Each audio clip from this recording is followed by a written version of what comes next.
Oh hey, we've had a lot of patchwork project catch up lately. I cannot believe I got that sentence out on the first try, so I thought that I would just sit down, have a casual chit chat with you, and fill you in on a few things that have been going through my mind since we last caught up. Like this, I've been keeping a Word document full of important things to tell you about, so let's start with the first thing on that list. I've realized another reason that I hate goats.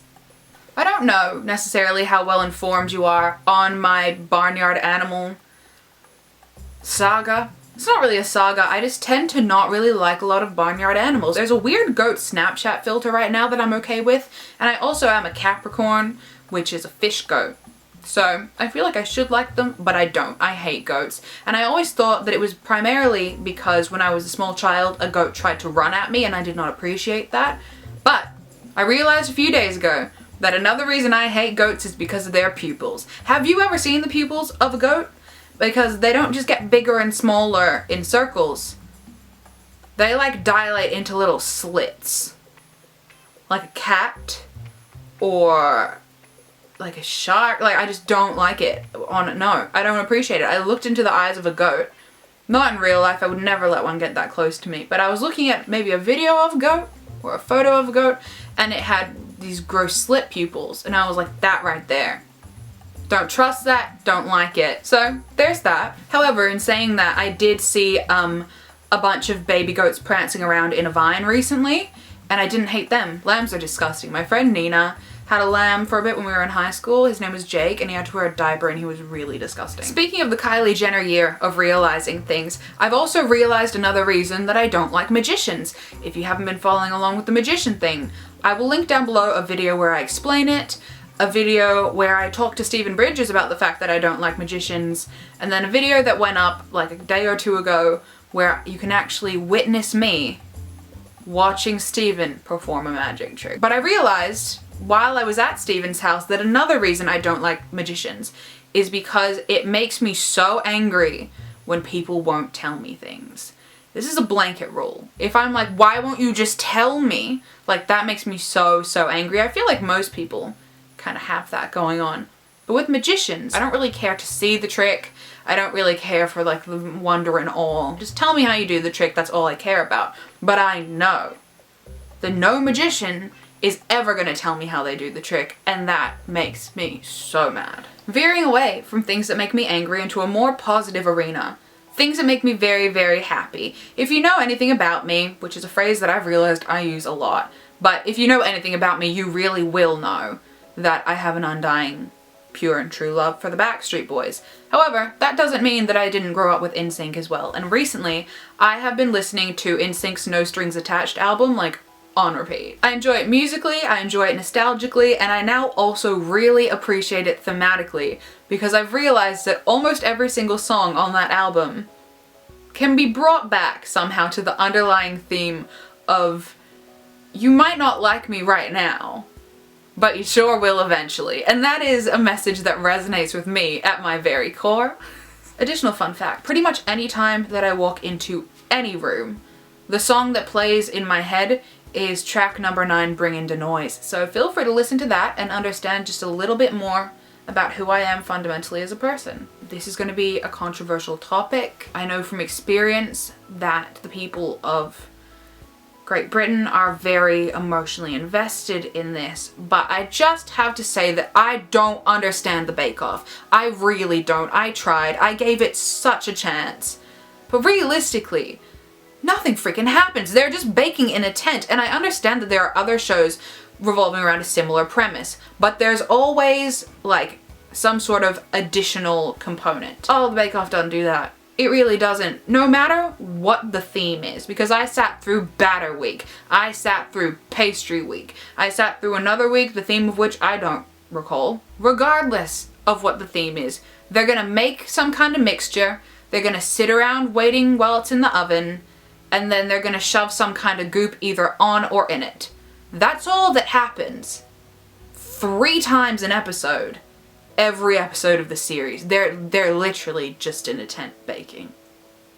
It's not even a real tent because it's got a solid wall. Like, I just don't understand, and I tried so hard. I could see it as like a one-off, once a year Christmas special, maybe?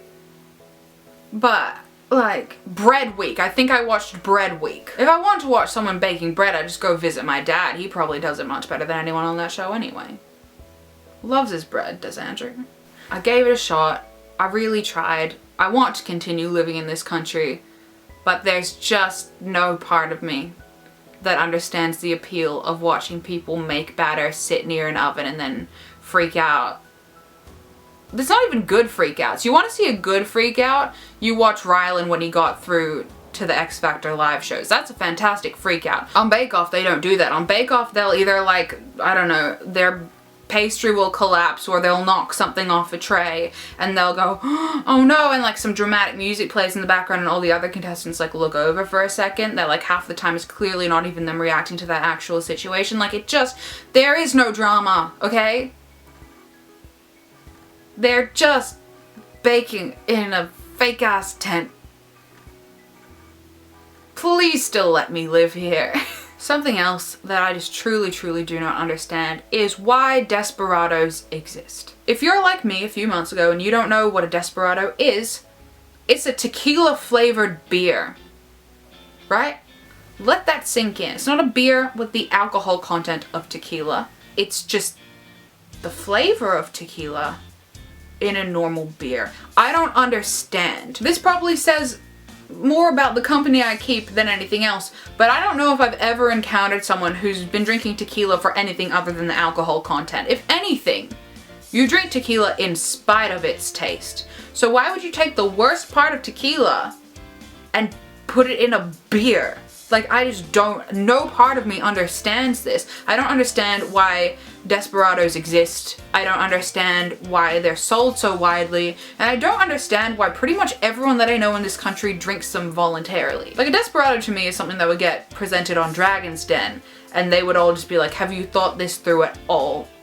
Go home. I just can't get my head around the fact that someone, somewhere, was like, let's take the taste of tequila. Everyone's favorite flavor, tequila, yum yum. No, when we were all going through our tequila phase in year 12, like the amount of different things we tried to get rid of that taste. If you've made the decision to do shots, like you know what you're there for, you're probably going through a bit of a turbulent emotional time. For instance, for me, either Bethany's in London and she's a terrible influence on me, or hypothetically, I'm at the Miller with my friend Harris. I reveal unto him some delicate emotional information that shakes us both to the point where he takes me inside and is like, okay, we're doing tequila shots.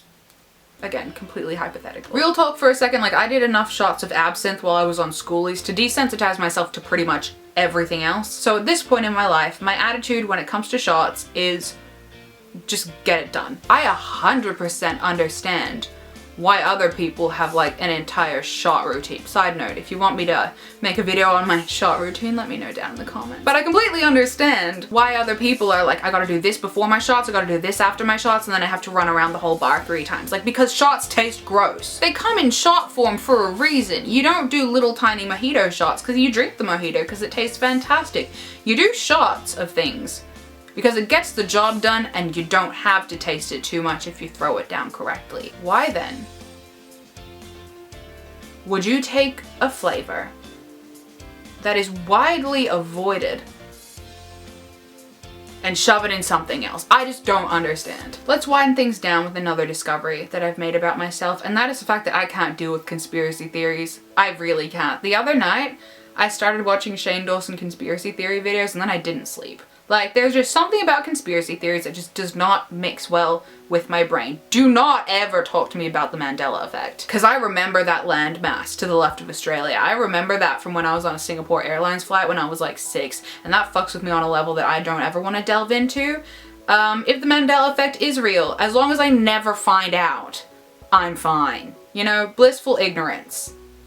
All the way for me. And finally, since I have become a functional adult now, who is looking for actual career-based jobs, I have made myself a LinkedIn page. And on LinkedIn, there is a tool that has really caught my attention. And this tool, if you go onto someone's LinkedIn page, will show you how many connections you have to work through to get to that person. So I could click on someone's page on LinkedIn and it'll say, okay, you know this person who knows this person who can get you to them. Please God, someone make that for purely social purposes. Like, imagine how much of a market there would be for some kind of app or tool that can show you how to use your connections to get to anyone in the world.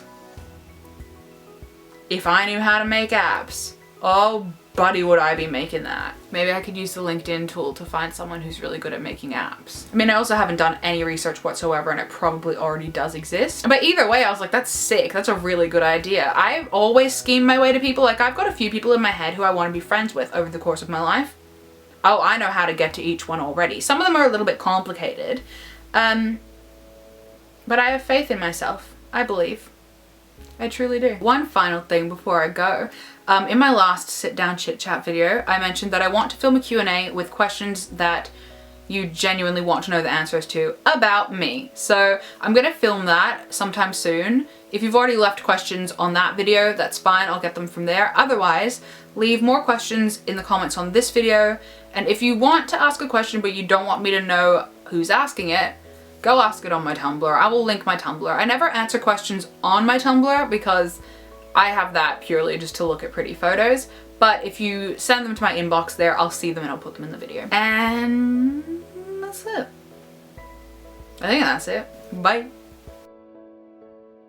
And I'm really excited to figure out how to use all my connections like LinkedIn to become best friends with Little Mix.